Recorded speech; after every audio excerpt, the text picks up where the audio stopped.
Hello everyone and welcome into the channel. My name is Brent. I started this challenge with $25 a week and now we're 15 weeks into the challenge.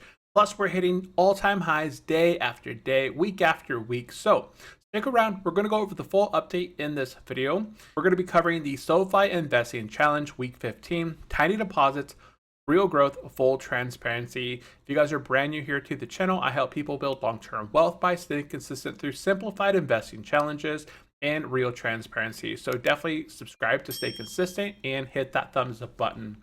Now let's go ahead and get into weekly performance snapshot. So in this week, we had a pretty interesting one. The portfolio moved up a whopping 1.01%. Now I'll reveal all the information here in just a smidget. So I think in our last video on week 13th, we had around $370 in this account.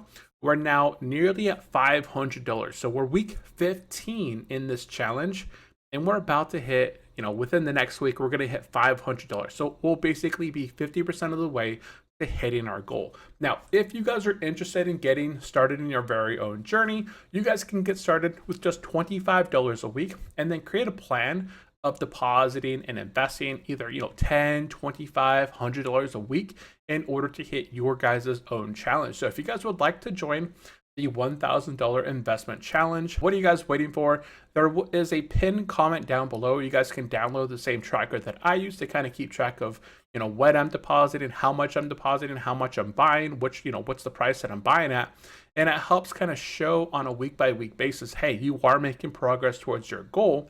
And if you get started with the link down in the pinned comment down below and you deposit $25 into the SoFi investment account, you also get $25 just for getting started completely for free. So it's basically a 100% boost from your initial deposit.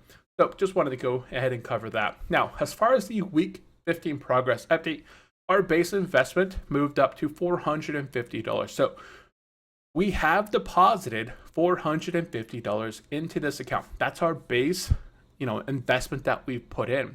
Now, our previous 2-week balance, where we left off this account, not 2-week balance, but last week, was sitting at around $469.21 versus this week's current balance. We're sitting at an all-time high right now of $477.54. That means by next week, when we make our deposit into this account and make our base investment $475, we'll actually cross over that $500 threshold just by investing in having the market have, recovered and capital gains and appreciation, plus those dividends that we've received so far one time in the past quarter.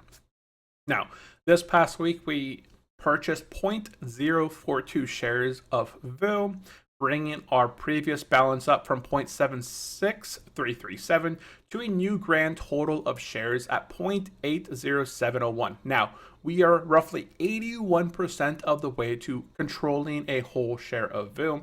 And while it might not seem like a lot, for a lot of individuals out there who are either getting started investing or who have started investing and are just not depositing as much as they could be, this is the power of just investing just $25 a week. It doesn't have to be a lot. If you're able to contribute much more, then you guys can contribute much more.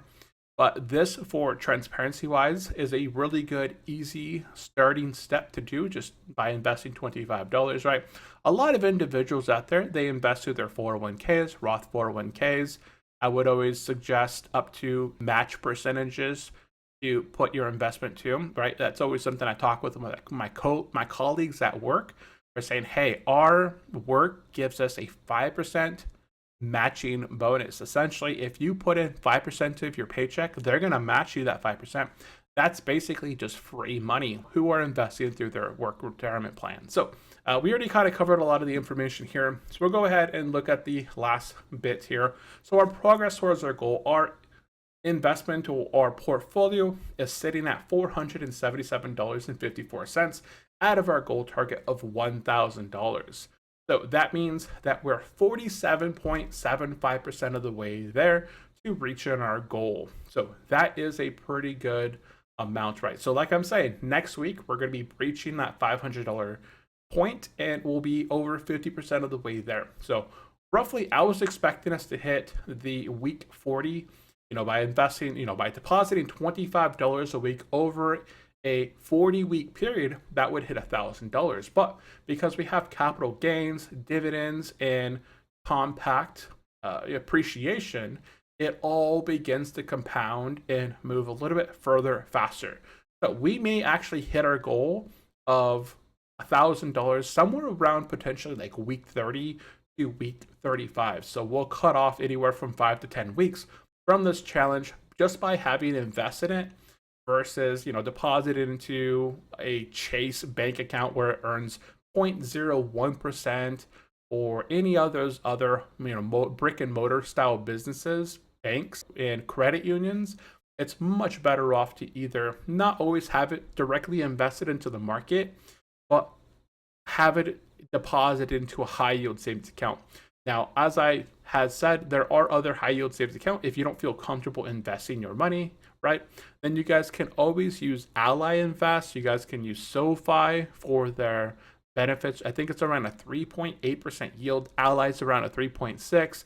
Wealthfront is around a 4.0. If you don't feel comfortable investing your savings into the stock market and you just rather have something more traditional, put it into a high yield savings account, then you guys can go that route too and do some sort of tracking as well, because it is nice to kind of track your savings towards your goal. It makes you want to contribute and stay on track to hit that goal. So that is going to be it for this video. If you guys did enjoy this short video, definitely go down below, give this video a big thumbs up. Once again, if you guys help get this video up to 5 likes, we'll go ahead and double next week deposit from $25 to $50. So let's go ahead and grow this thing together. Last question for you guys. Are you still invested in this market? Even as we're hitting all-time highs after all-time highs, let me know down below. What are you buying? Are you dollar cost averaging into stocks that have fell to 52-week lows? Are you buying into the S&P 500 at all-time highs? Are you buying something else out there, such as the Google, Facebook, Meta, Netflix, Nvidia? I would really appreciate you guys' feedback and dropping a comment down below and letting me know. So that is it from me. I do appreciate everyone for tuning in. Be sure to go down below, give this video a big old thumbs up, subscribe if you guys would like more. And that is it from me. Thank you all for tuning in, and I will catch you guys in the next one. Bye-bye.